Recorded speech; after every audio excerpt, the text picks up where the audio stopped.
Hello, hello, hello, everybody. Good afternoon. We're so happy that you could join us. We wanted to start just a couple minutes early to give everybody a chance to get their audio settled so that you can hear. You will be on mute just because of the number of attendees. We like to eliminate any feedback, so you will be on mute, but you do have to manually connect the audio.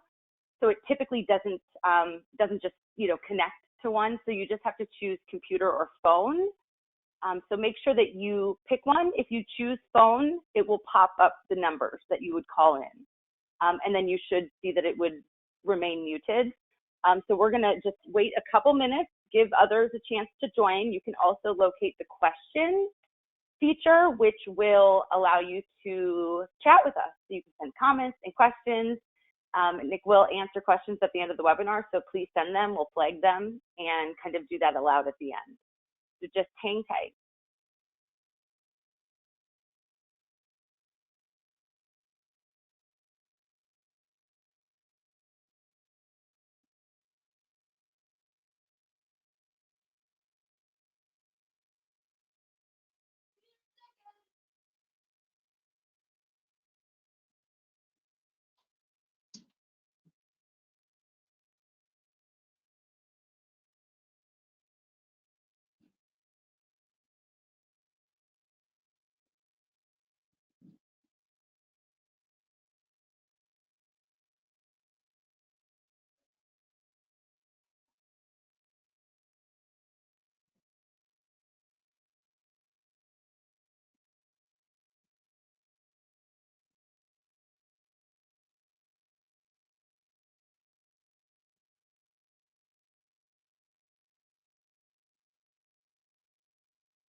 Going to give it just another minute or two. I do see some hands that have gone up, but if you would use the question feature instead, we'll use that as our primary communication, just instead of the muting and unmuting. So if you have a question or comment, send it and I will absolutely address it. But just another minute here and then we'll get started.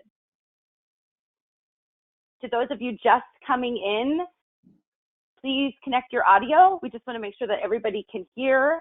You will come in on mute, but you do have to initiate the audio connection on your end. So on your attendee panel, which you see here, it will give you two options. Just choose whether you want computer or phone. If you choose phone, you have to dial the number, the access code. And if it doesn't give you a PIN, it's okay. You'll still be able to hear the full webinar. It may not. And then just check to make sure that you're muted if you do end up using the phone. Sometimes that likes to be tricky.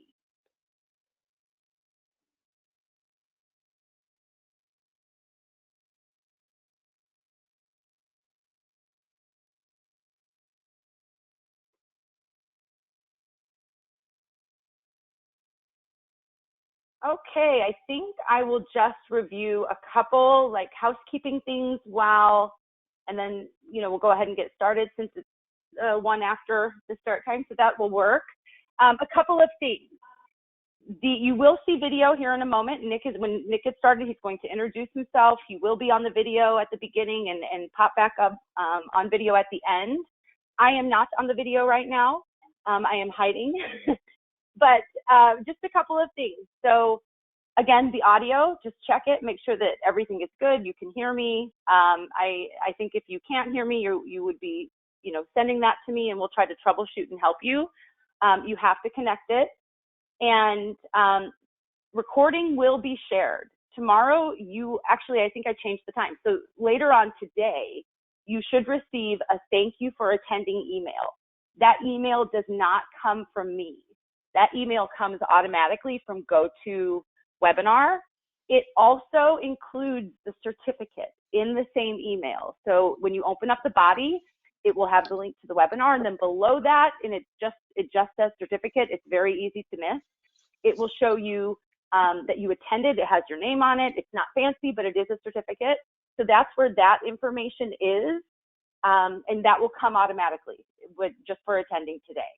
So you will have access to come back and watch this. We will also post it on YouTube, and we will also post it on our website, so you can check there as well. I am going to start before I pass things off. We are so excited that all of you joined today, so thank you for taking the time out of your day to join. This is going to be a great webinar. We do want to just give a couple polls to try to get a feel for who we have in the audience. So I'm going to launch two. The first is just asking what your role is, and then the second is more related to the topic. So you're going to see this pop up here, and if you can just take a second to answer it, I will then share the results and go to the next one. Aww.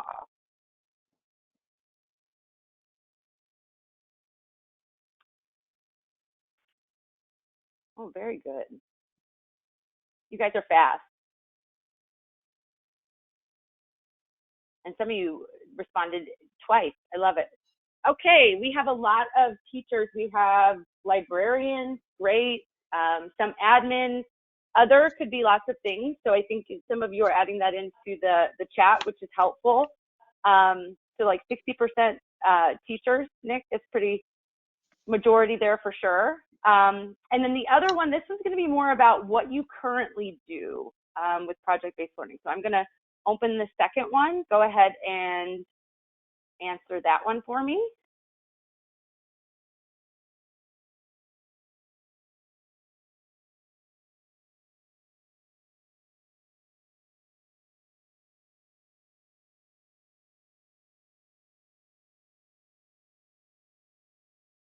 Awesome. All right, let's look at those quick.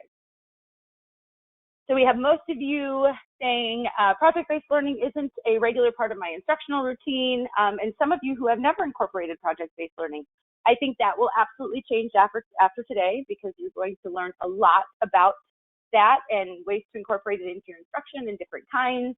So with that, we are so excited to have the nerdy teacher. And Nick Provenzano is here with us, and I'm going to pass it over to him. So give us just a minute for me to move control over, and then he's going to pop up and say hello, and then get started.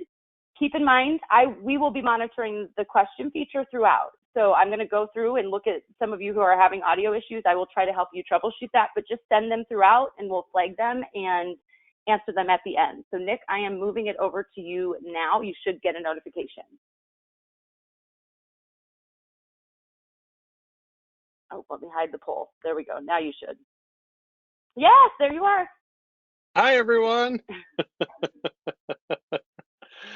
Coming to you from the beauty of my bedroom as my family has dinner and does all of the things that they do. So the new normal for all of us, right? The new normal. I'm really excited to have all of you here. And I'm going to share some really fun, cool things with you about project-based learning. So a little bit about myself before we get rolling here. It's pretty simple. I've been in education for just shy of 20 years, I think 18, 19 years. Does this count as a year? How does that work? I think it counts as a year. I'm still working. We are remote learning at my school, University Liggett School. Currently, I am a Makerspace director and technology coordinator. You wear a lot of different hats, primarily 6 through 12. Before that, I spent 15 years as a high school English teacher, and I really pivoted to project-based learning as my means of assessment and engagement for my students, as I found it as a better way to really understand what my students knew and what they could understand. So over the years, I've worked and written books about makerspaces, project-based learning. I'm a TED Ed innovative educator, so I work with TED Ed, which is super fun and super crazy. I'm a Google certified innovator, ASCD emerging leader, Raspberry Pi certified educator. All things nerdy is where I sort of fall into the mix. You can find me on Twitter and Instagram at the Nerdy Teacher, and thenerdyteacher.com is where I write and share lots of other things. So at any point, feel free to put those questions in. They're going to be flagged by the awesome folks at hand2mind so that we can go over them at the end, which I'll answer all of your questions as long as it takes. So I'm excited that all of you have joined and signed up to spend the afternoon with me. So let's get rolling here. So the first thing for me that's important is to establish what is project-based learning. We want to know what Make sure project-based that, learning. Oops, sorry, it make sure disappeared. that you have There play. you go. Yeah, just you'll have to probably turn, if you can keep your video on, just make sure it's show screen and you press play on the top. There we Perfect. go. Now do we have it? Yes. Yes, okay, and now do you have, there it is. Do you There it is. have Perfect. my slides? Okay, perfect. See the fun of technology, and then good, my picture's gone. You still have the screen here. There you go. Excellent. What is project-based learning? So for me, it's really important that we define what PBL is and what it isn't, uh, because there's a difference between projects and project-based learning. So this is something that even for me, I went through as I thought as a younger teacher, and I'm doing projects and my kids are totally engaged. And I realized as I sort of became more familiar with what project-based learning was, I really wasn't doing the type of instruction and learning that I was really hoping with projects. So I borrowed this from Amy Mayer. She's an amazing educator. She's on Fry Technology on Twitter, Fry Ed Technology. She's great, brilliant, Texas-based, and she came up with these two ideas of what projects are and what project-based learning is. So projects can be done at home without teacher help or student collaboration, can be outlined in detail on one piece of paper by the teacher, are used year after year and usually focus on the creation of a product. The teacher's work occurs mainly after the project. The students do not have opportunities to make choices, and the directions are the same year after year. So in a project, it's that thing where you hand it out to the kids and 30 kids get the assignment and you're essentially going to get back 30 identical things. So the project is something sometimes I like to say is the diorama project, the poster board project, where the kids are receiving the assignment and you're going to get almost a cloned version of each assignment from each student. So those are projects. Well, project-based learning, on the other hand, requires teacher guidance and team collaboration, includes many needs to know on the part of the students, timely, complex, cover standards, and takes a team of highly trained professionals significant time to plan and implement. Now, that's the part that throws some people, highly trained professionals. That's you. You're the highly trained professionals. I know sometimes we're not treated that way, but we are. We've all gone to college. Many of us have master's degrees. Plus, that's us. We are those highly trained professionals that need the time to plan some of these projects that are amazing. The teacher work occurs mainly before the project starts. There's a lot of front loading. The students making most of the choices during the projects within the pre-approved guidelines and is based upon a driving question that encompasses every aspect of the learning that will occur and establishes the need to know. So you can see how these are extremely different between project and project-based learning. So the way I've sort of looked at PBL is I've broken it down to the sort of like the steps, the different paths of project-based learning. And we start with the recipe and we'll end with the capstone. And purists of project-based learning might not enjoy how I've broken everything down because they believe project-based learning is a thing and that's the only thing and everything else is not accurate. I am one of people that, as an educator, I believe that we tweak and adjust whatever works for our students. And so while it'd be great to live in the world where one pedagogical practice works perfectly for every student in every class across the country around the globe, that's not real. So I've broken down the different aspects of project-based learning and what they might look like. So the recipe is the one that is the bare bones, absolute bottom of the barrel introduction to PBL. It's the recipe. It's you've given the kids something to recreate and they mass produce it. You get 30 of them in class. I mean, realistically for me, sometimes 34 or 35, you know how class sizes can be.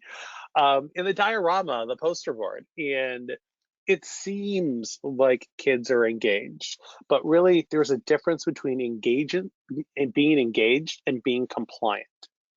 So example of this, when I was my first year teaching and I was given the teacher manual, the teacher textbook, and I was so excited because I had all the answers, right? All the answers I would ever need.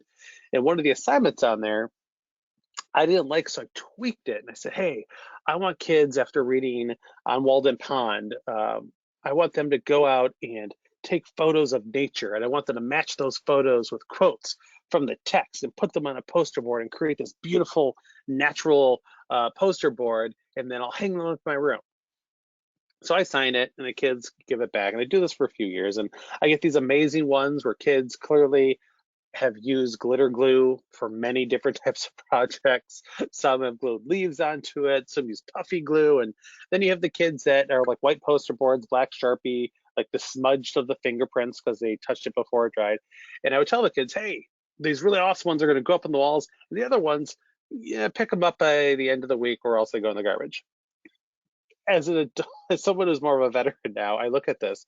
I've basically said, you're either awesome or you're garbage to my students. And what a serious problem that is, the message that you're sending. On top of that, what my kids really learning?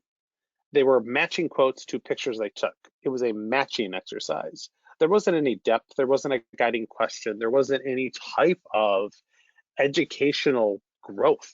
It was, okay, Mr. Provenzano wants me to take pictures of like leaves. Okay. He wants me to glue them to a poster board. Cool.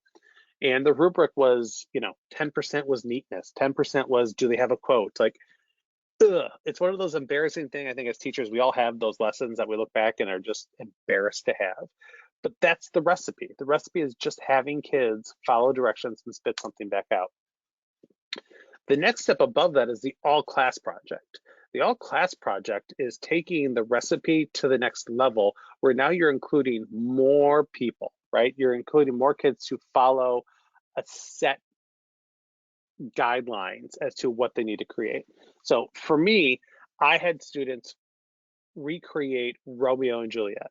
Now, I had been frustrated over the years of how it's been done, making awkward freshmen stand and read to one another.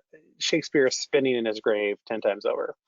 So I had the kids put on a production, and we actually did this with a school in Iowa. We're in Michigan.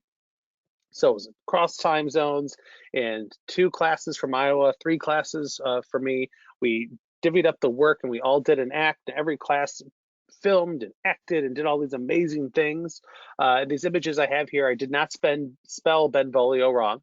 The Benvolio was a choice the students made because we didn't have enough men audition. So they changed some of the roles to female, and they decided that Benvolio didn't have to be a man. So they changed it to Benvolia, and that's what we had.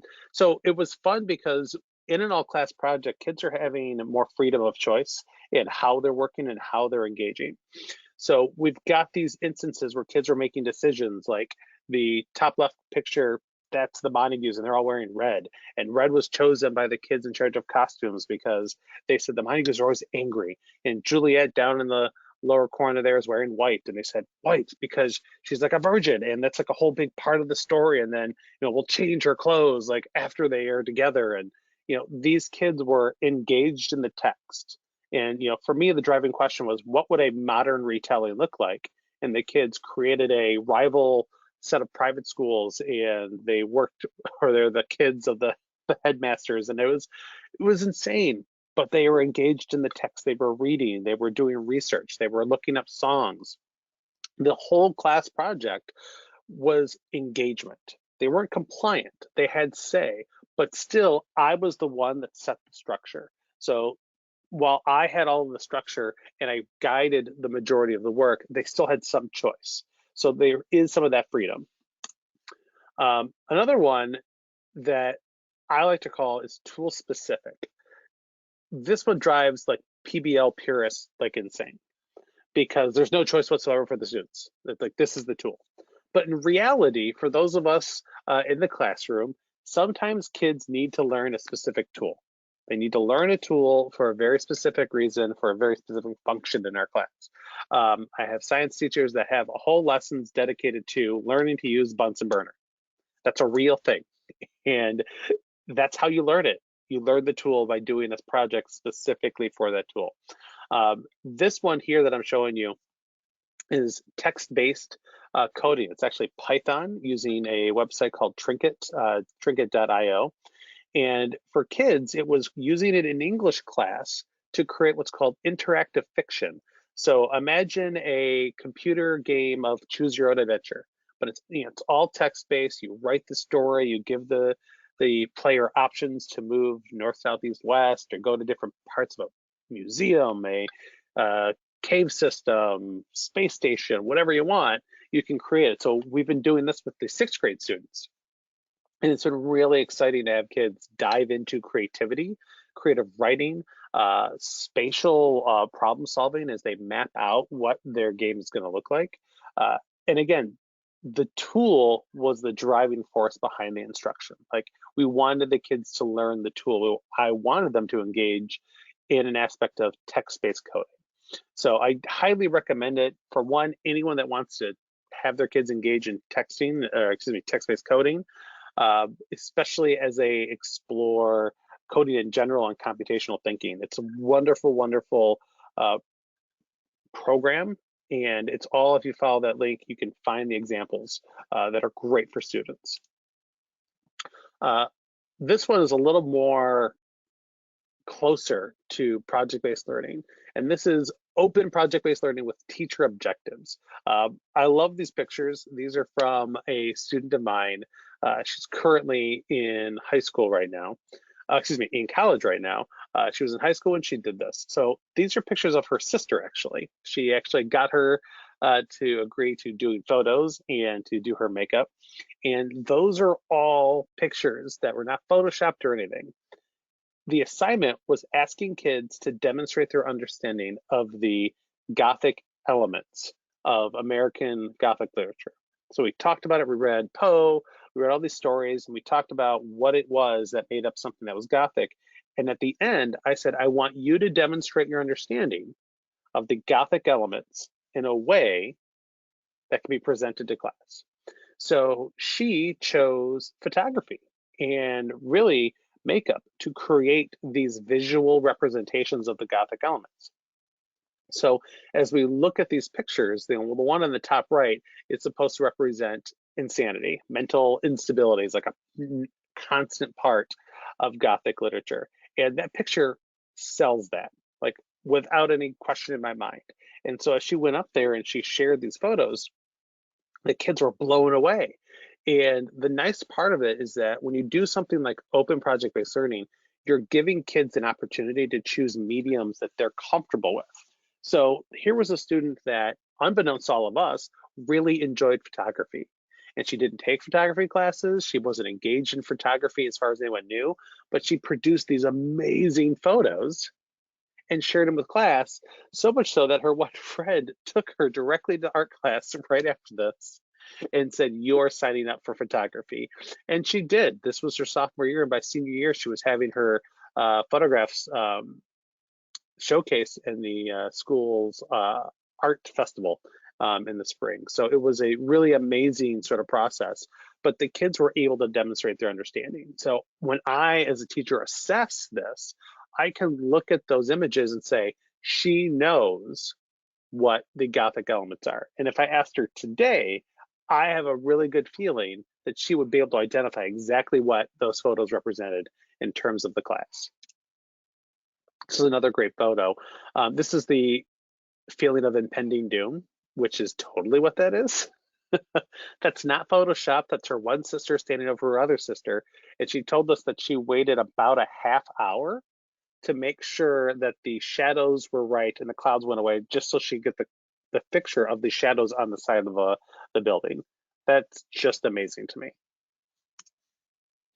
So another one is cumulative projects. So the cumulative project is really taking an entire unit, an entire marking period, semester, and asking kids to demonstrate an understanding of the major concepts. So these video links are going to be shared in the chat, and I'm going to talk over this video as it plays. But it sort of goes into what they needed to do. But these two young ladies took me up on a challenge. Every year when I list projects that students can do, I always throw in that they can do puppet shows, movies, photography, draw comic books, and then I always say, and then I'll even take interpretive dance. Well, these two said that they were gonna do interpretive dance. And over the course of a week, they found music and they choreographed songs to represent characters from The Great Gatsby and Catcher in the Rye. And it was a phenomenal presentation. So I made sure that they got an extra day so they went last during presentations. And at the end of it, it was like dead silence and everyone just started clapping. It was the craziest thing. This one big football guy stands up. He's like quiet all year. He goes, I don't know anything about dance, but that is legit. And I know exactly what you were dancing about. And it was just this moment of like awesomeness because for anyone in the class that participated and read and did all of that work, you could watch this interpretive dance and you know exactly what's going on. You know the moments that they're using, the accessories, the individual movements towards one another or away from one another, and then the songs that they're paired with. The kids in class got it. And as a teacher, ultimately that's our job, is to assess whether or not the students understand. And so for 4 minutes worth of dancing, they captivated the entire class. And as an English teacher, I was able to walk away with, wow, they absolutely know what they're talking about. The next level, as we look at this, is Genius Hour. So Genius Hour is pretty pure in terms of project-based learning. On the spectrum, it's just polar opposite of the recipe. Genius Hour, or 20 time as it's called, is when you give students a set amount of time every day or week to work on a personal project, something they've always wanted to do, something they've always wanted to learn, something they've always wanted to explore, but they get to choose what it is. So the power of choice is on them. As a teacher, our job is to support them and guide them and point them in directions as they need. So I did this for my English class, and I gave students one day every week, every Friday, to dedicate to what we call 20 time. And the kids took this one day a week all year and explored a variety of topics. These are a picture of Jacob. Jacob's project was he chose to build a boat. He was always wanted to build a boat. And so he says, I'm going to learn how to build a boat. I said, okay, Jacob, that's pretty intense. We're in a community that's it's on the water. It's on the Detroit River, Lake St. Clair. And so I was like, okay, let's just see where this goes. And as part of the Genius Hour, kids choose mentors to help them build and help them create or research, just someone who's an expert in the field. And when I asked him who his mentor was going to be, he said, oh, it's my grandpa. And I go, okay. I'm like, yeah, why? He goes, well, he's really good with tools. I'm like, okay, cool. Has he built boats before? He goes, no, but he used to work for NASA. So I just started laughing. I go, you might want to lead that your grandpa worked for NASA. He's probably got some PhDs, not just good with tools. He goes, whatever, but it'll be fun. So what's important through this story is that at the end of 20 time, kids give a talk, like a TED talk, about what they've learned throughout the process. So as we did all of this, he gets up and he gives this talk, and he doesn't talk about building a boat. He doesn't talk about the science behind floating and the geometry of the design. Doesn't want any of that. He says, the topic of my talk is going to be why it's important to listen to the older generation. And he tells this story about how he wanted to quit so many times. And his grandpa says, you can't do it, you can't do it. And finally, Jacob's like, why? I just want to quit. Like, I'll do something else. It'll be easier. This isn't going to work. And his grandpa tells him the story that when he used to work for NASA, he got very frustrated with their attempts to send someone to the moon. And he got so frustrated, he asked for a reassignment to a satellite division or something like that. And he missed out being in the room when the moon landing happened because his frustration had him shift.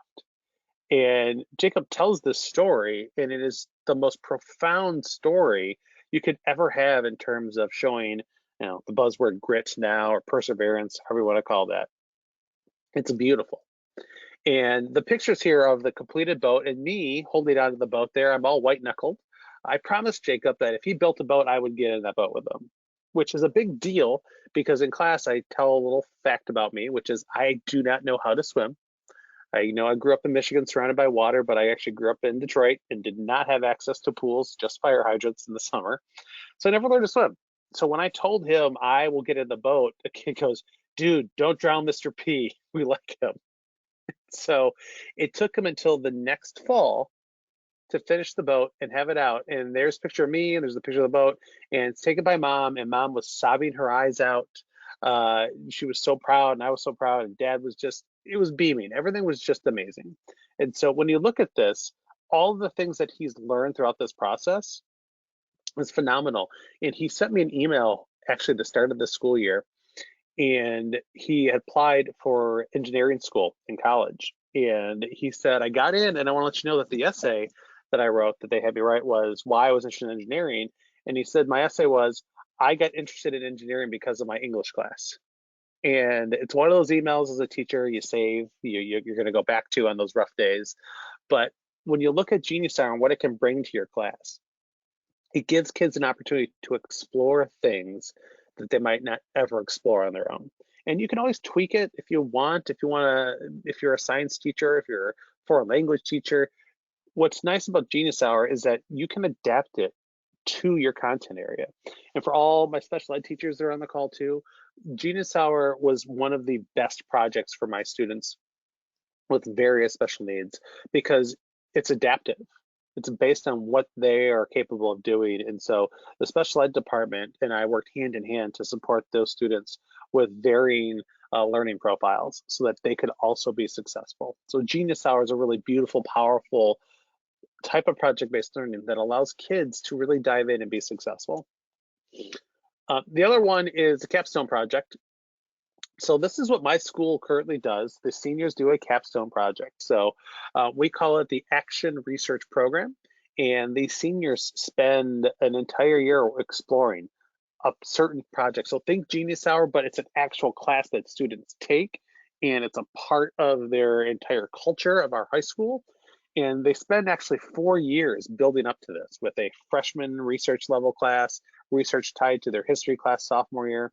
Junior year, they narrow down their topic, and then senior year, they fully engage in their chosen topic. This is one of the examples. A student chose facial reconstruction, and we 3D printed, that's a 3D printed skull there from our Makerspace, and she molded it and followed all of the things she researched and learned and connected with to create that. So that skull that we printed, that's what the person looks like. Totally insane and kind of creepy, but that's what it looks like. But the capstone project really allows kids to explore and to learn. This is an example of students. Share project was feng shui and its impact on a teenager's mindset. The research was fascinating. The room on the left is bad feng shui, it's bad for focus, and then the one on the right is really good. This one is an amazing one, and this student, she wrote and illustrated a book called Depression and Anxiety Among African American Children. It's not a big deal, but it feels like one. I wasn't aware about the stigma behind mental health in the African American community. And this book is available on Amazon. If you want to purchase this, you can totally go for it. She went on and she's a student at NYU. She's a freshman this year. But this is like an example of the amazing type of work students can do when given the freedom to explore and the support from teachers. So as teachers, sometimes we believe that kids won't do it unless we tell them to do it, unless we hold their hands all the way. Some kids need more support than others. 100% agree. But this, these are examples of kids who take the opportunity and run with it when they're given a chance to explore and to learn and to love. And what they're capable of is truly, truly amazing. So for you, when you think about it, how do you bring PBL into your classroom, right? Like, where do you start? For me, my big thing is, what do you want your students to understand? And that's the big one. When I really think about what this looks like for everyone, is that you need to start with the most basic part of any type of lesson, any type of unit that you're going to create, and that is, what do I want my kids to learn? Because that's going to be the driving part of every assignment, every project, everything that you're creating. That's the beautiful part of it, is that you're going to set it up based on the simple question of, what is it I want my students to learn? So as we explore that, find out what's the problem you want them to solve. And can students create something to demonstrate their understanding? So for me, project-based learning is all about creation, going beyond consumption, right?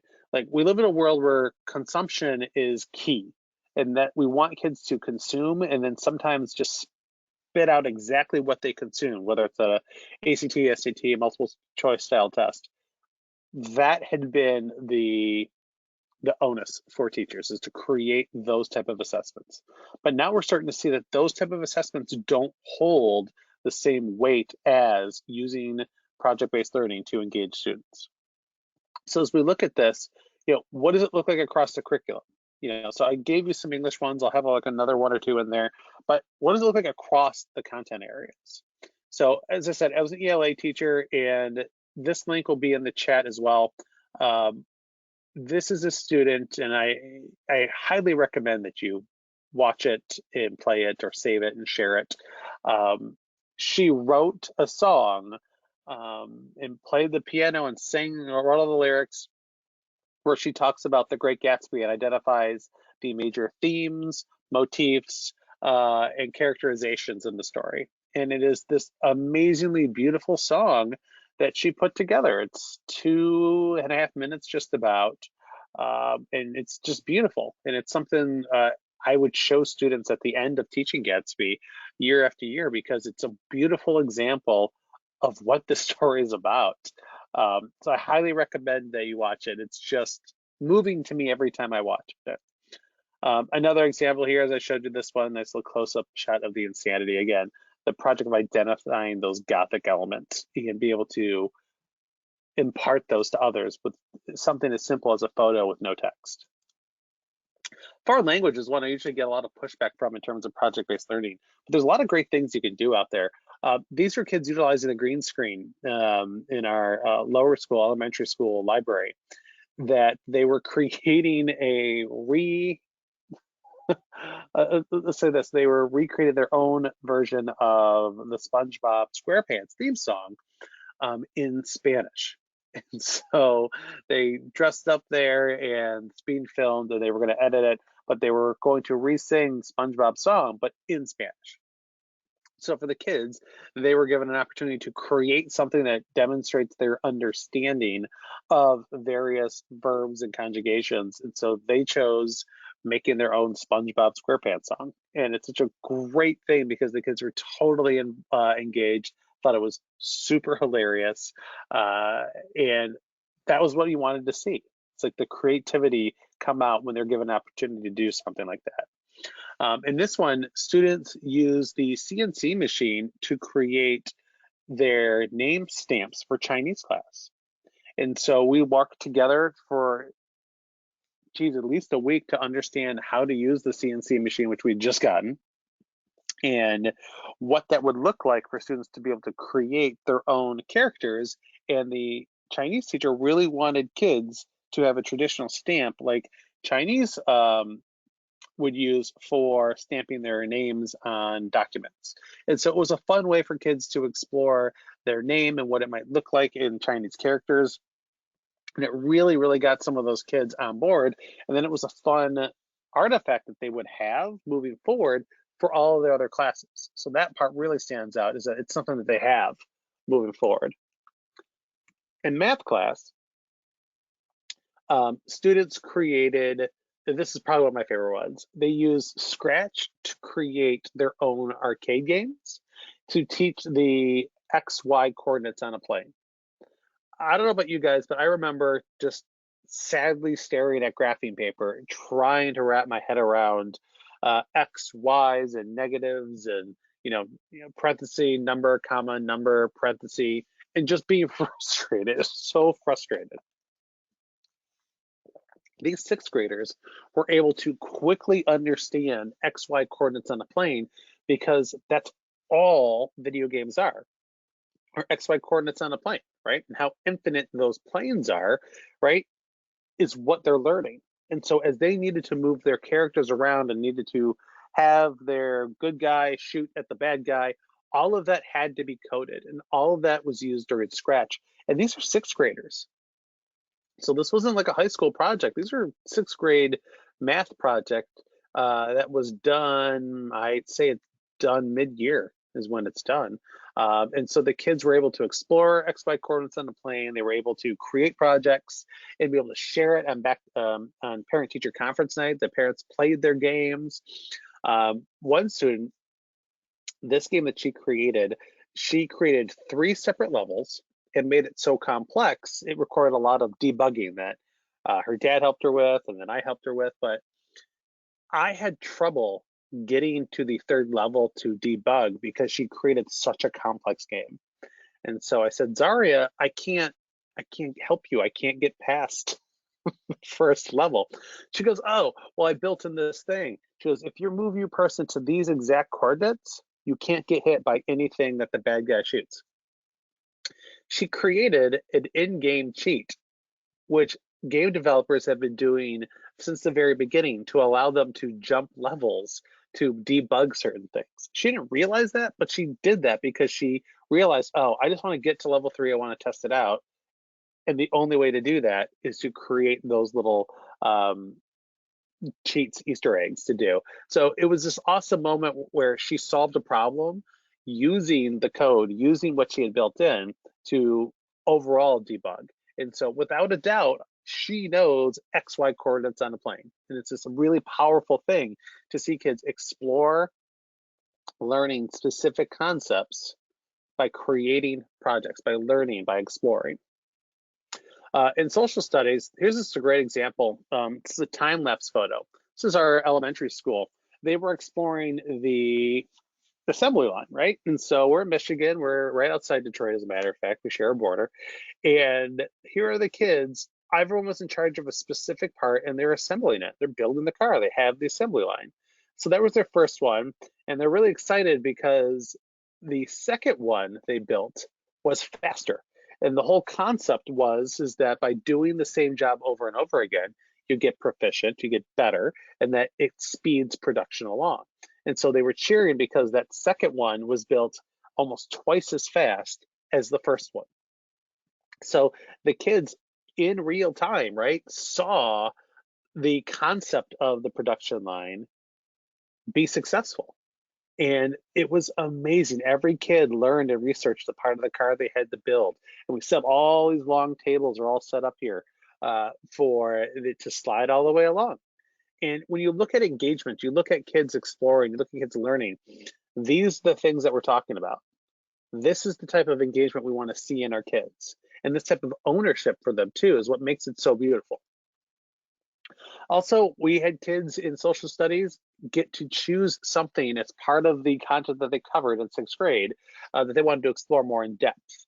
And so one student wanted to explore the Sphinx as part of their ancient Egypt unit. And so he 3D designed his own Sphinx and we printed it. I tell you, that's pretty impressive for a sixth grader that's never used Tinkercad, which is a free 3D design website, tinkercad.com, tinkercad.com. It is an amazing tool, and I recommend it to all my students, primarily because it's free, but it's also really used. It's geometry based, and so this sixth grader, on his own, researched and built his own Sphinx and was able to showcase the class with all the other research that he had created. And this one, another set of students wanted to create their own hieroglyphics. So we used the CNC machine, and we created, etched out of wood, our own hieroglyphics, which is pretty close to what they were seeing in ancient Egypt. It's just I wasn't comfortable carving in stone yet. We had just gotten it. I didn't want to break it. And the arts. This one's nuts. This one's just so crazy. They were doing a play, and I apologize, I cannot remember what it was, but there was a beheading scene in the play, high school play. And they wanted something that would be durable because paper mache, it's supposed to fall off and hit the ground, and they were just worried about how many they have to make and if it's destroyed. So we took a 3D scanner, scanned a student's head, printed it. I believe it took over 36 hours. I believe it took even longer than that.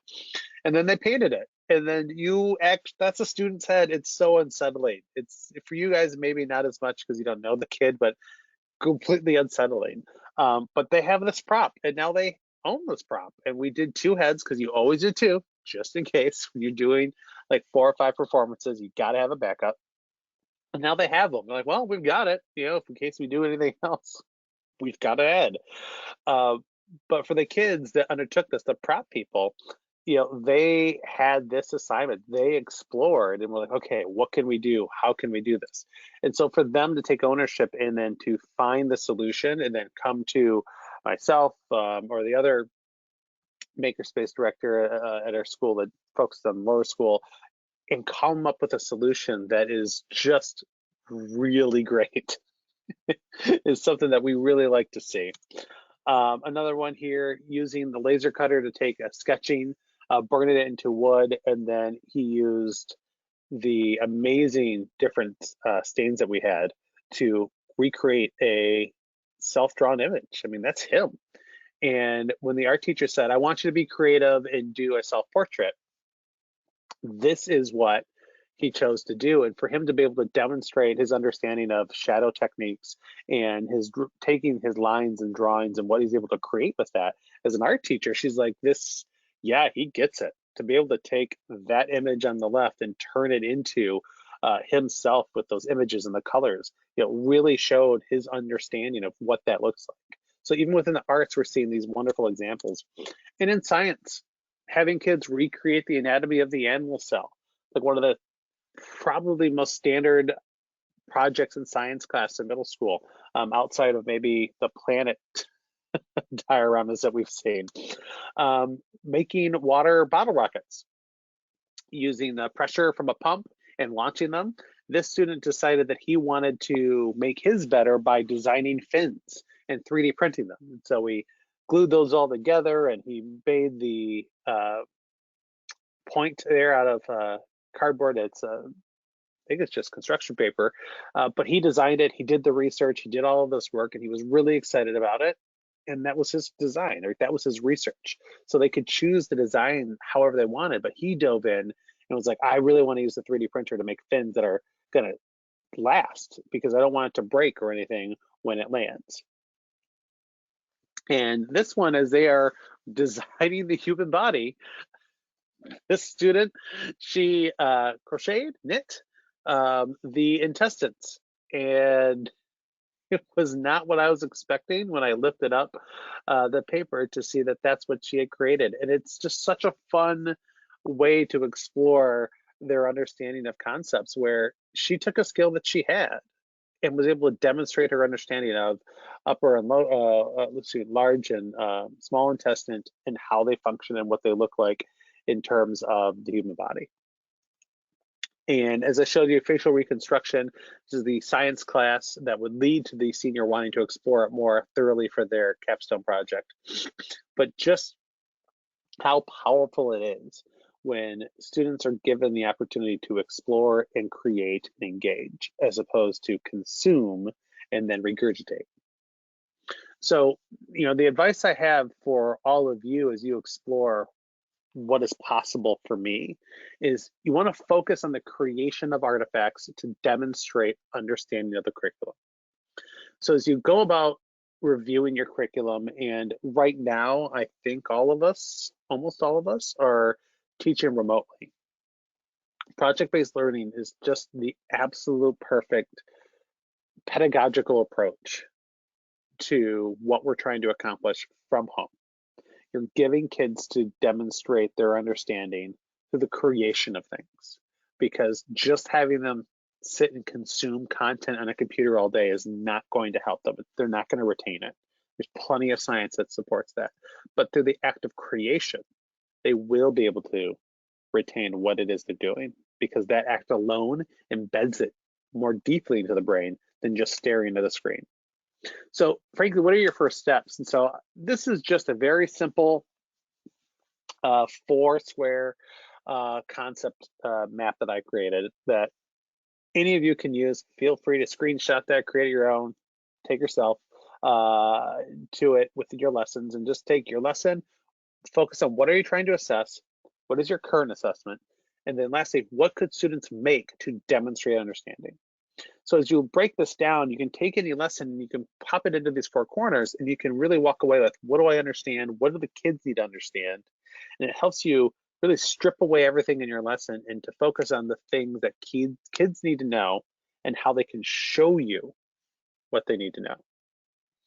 So we're going to jump into questions, I believe now. Here's a little shot of my books. If you guys want to pick up any of my books, those are 3 of my books that you can find on Amazon right now. And I think I'm going to turn it back over to you. Yeah. Yeah, you actually have a lot of questions. So let me just start here with a couple. What was the link for the game, the arcade? Could you just shout that out one more time?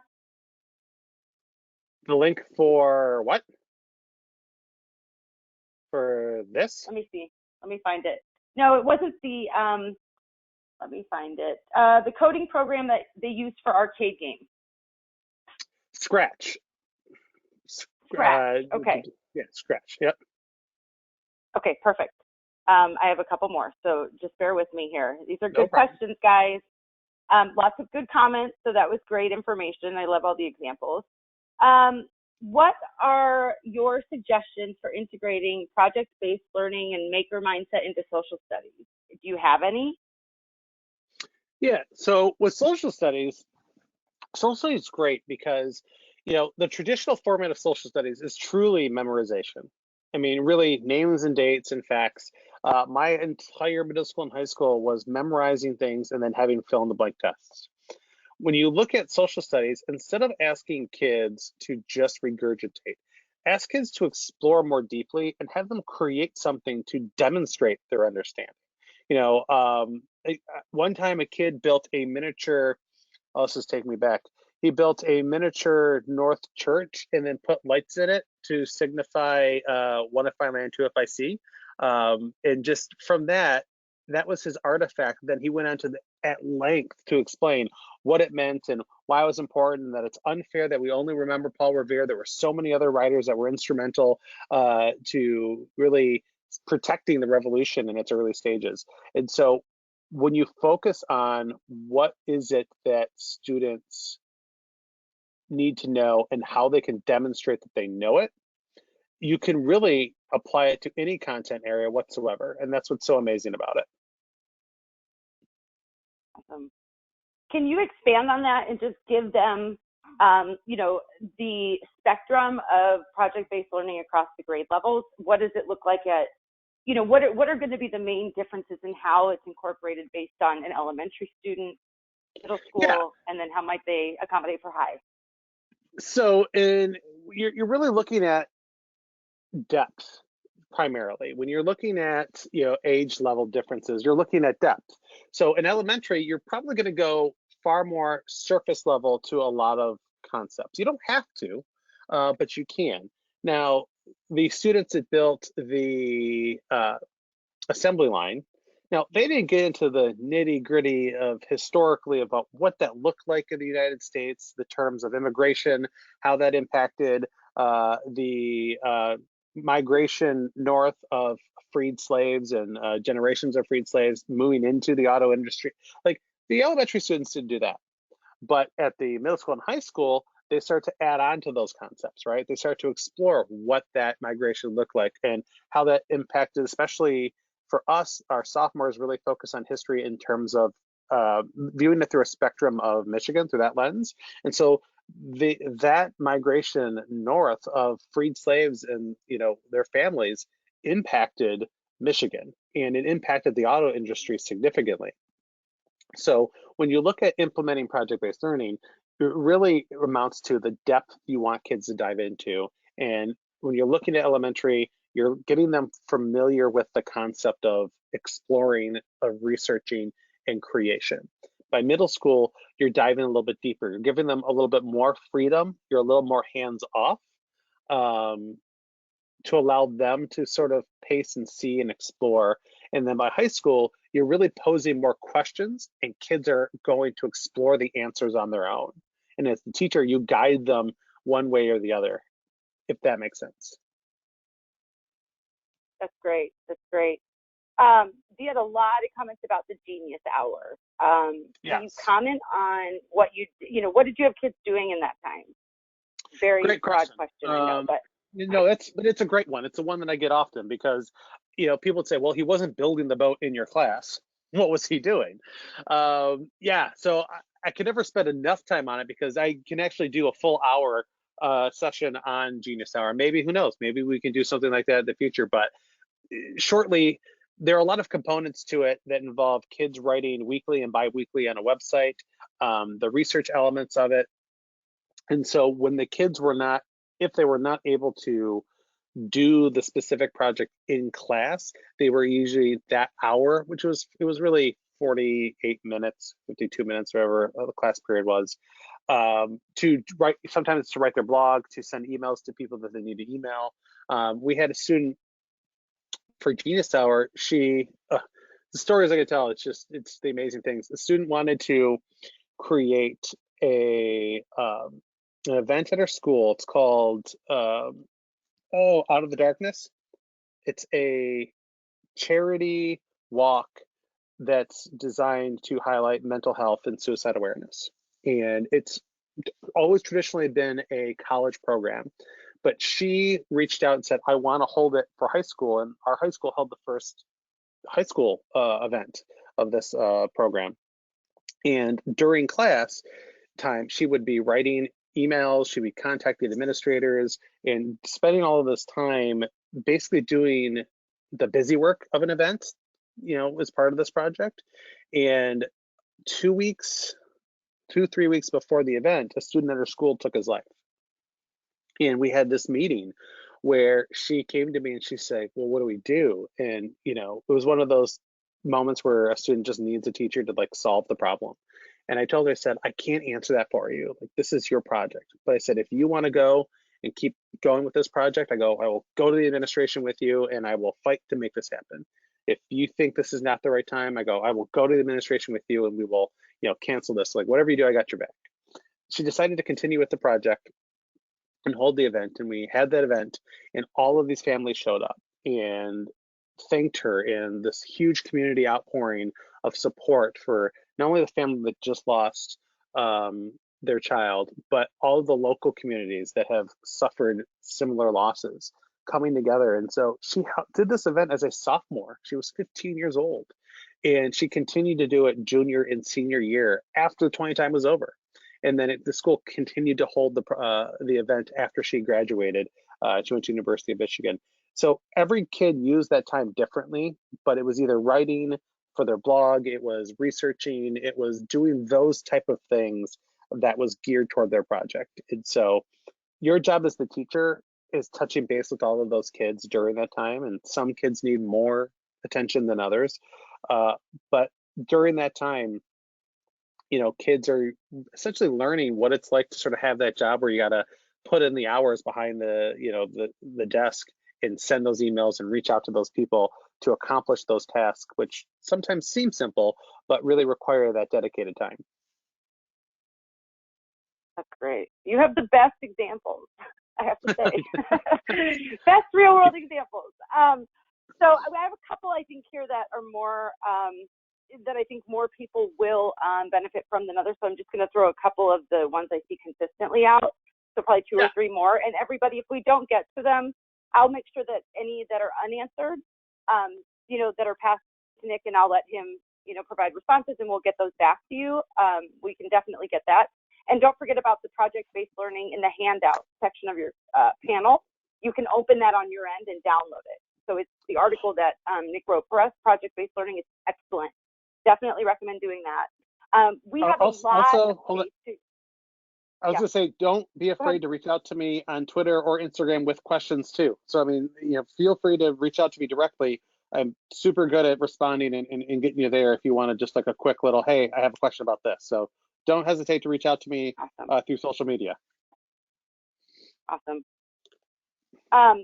We have a lot of K2 teachers, which is awesome.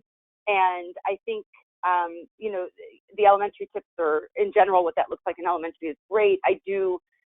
I'm wondering if there's anything that you can offer them, whether it's, helping those very, very young learners, with a starting point, or, managing project. How can they make that effective with a really, really young student?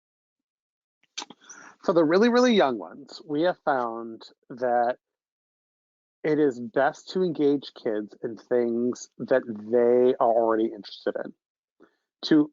It's funny because we kind of go from giving kids 100% choice to more guided, and then by the time they get near the end of high school, we give them that choice back. It has a lot to do with engagement. When they're younger, it's tough to get kids to focus on things they're not interested in, to learn the skills that they need to be successful exploring things that they need to know. So for younger students, it is I don't say limiting, I don't like that word, allowing them the choice to explore things that interest them, and then helping them with the basic tools of research. Or at this point, if they're that young where research isn't even a concept they can really wrap their head around, sometimes it's reading books together. Say, oh, you like fish? Well, let's read this book about fish in the Mediterranean. And they might go, oh. And then at the end of it, you're saying, hey, can you give me one, draw one example of a fish in the Mediterranean and, what it eats, or, what it looks like, whatever that is. You really guide them more specifically as to what you want them to create, because they need those prompts, because they don't have anything to build from. So when our students in elementary become middle schoolers, when they get these assignments, they've already had that support. I'm like, oh, you're going to want me to create something. Okay, what am I good at creating? What can I do? Like, they've already had that experience. So at the first grade, kindergarten, pre-K level, you're just getting kids comfortable with the act of creation to demonstrate understanding.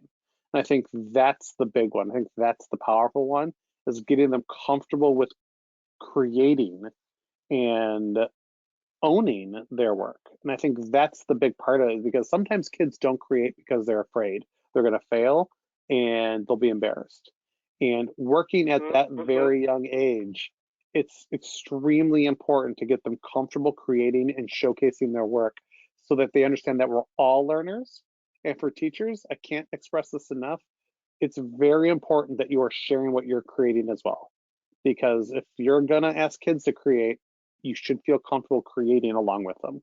So it's just something I want to throw in there that I always make sure to do, because I want to let kids know that I'm in it with them, and that I'm creating things, and it might not be perfect, but I made it, and this is what I think this means. So that's what I would do for younger kids. And working with our lower school, it's all about teaching those skills that will support their growth and exploration as they get older. Awesome. That was great. And that was a perfect segue into sharing that we're going to give away a Makerspace card on the next webinar. So thank you for that, because it wasn't planned. But the last question I'm going to throw out there is any like quick tips for them to do this well in an e-learning environment? Yes. So in an e-learning environment, and this is something I'm integrating right now with my students. We are all engaged in e-learning. We are in week 4 of it now at this point, right? Days don't exist anymore. We are focused on a very, very simple concept of what do we want kids to learn? How are we pointing them to resources to learn it? What can they create to demonstrate what they're learning? So now every single kid has different access to different resources at home. So for teachers, it's about being flexible about what you're allowing kids to use to create artifacts. It might be all digital. I have kids creating in Minecraft, and that's awesome. I'm 100% for it. I have other kids that are baking. They're baking cakes to represent their understanding of the design thinking process, and it's hilarious and it's awesome and it's mouthwatering, but that's what they're doing. I have other kids that are designing playscapes and they're drawing in their backyard and they're building it out of Lego.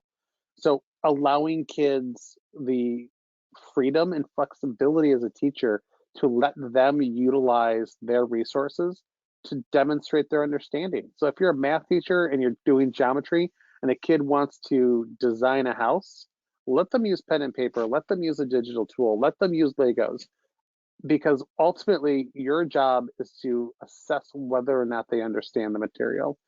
How they demonstrate that, especially in an e-learning environment, needs to be flexible, because if you think you're making kids sit down and taking multiple choice tests while they're at home and then it's going to work perfectly, you're really kidding yourself. So be flexible, give them the freedom to explore and to create those artifacts that demonstrate understanding, and guarantee you will have more engagement across the board. That was perfect. That was perfect. So many examples. This is so good. So thank you for sharing all your knowledge with them. These are great answers. I am showing you Makerspace cards because we do have a part 2 of this webinar on May 12th. I hope I got that date right. Same time, and we at hand2mind, we are all about engaging learners and creating active, meaningful learning opportunities for them. And those should be occurring whether they're at school or at home or outside. So we're really, dedicated to ensuring that that's still happening. And so Makerspace is one of those. And as we're doing this project-based learning Makerspace series, at the end of the next webinar, the cards that you see in the bottom, the colorful drawers there, I don't know, let me make sure that you're seeing it. Let me press my play here again. That is what we call our classroom card. And it is, first of all, it's a beautiful card. I love it. But it also is full of task cards and building materials. And, the Makerspace here that you're seeing isn't just the materials. It does provide the task card prompts that students, especially your elementary, K1, 2 need. Where do they start? What is the goal? So that they can start designing. And then what might be some tips or, ways to get them to think at the next level or take it to a, higher level in terms of their design. So that's what the task cards do. They make a huge difference in how they can successfully execute these activities. So these are great. Check them out. We have them on our website. Again, come to the next webinar. At the end, we'll give away a classroom card.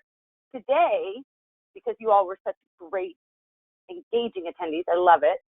We do have a winner of the $100 gift card, and I believe it is Jennifer. Let me double check.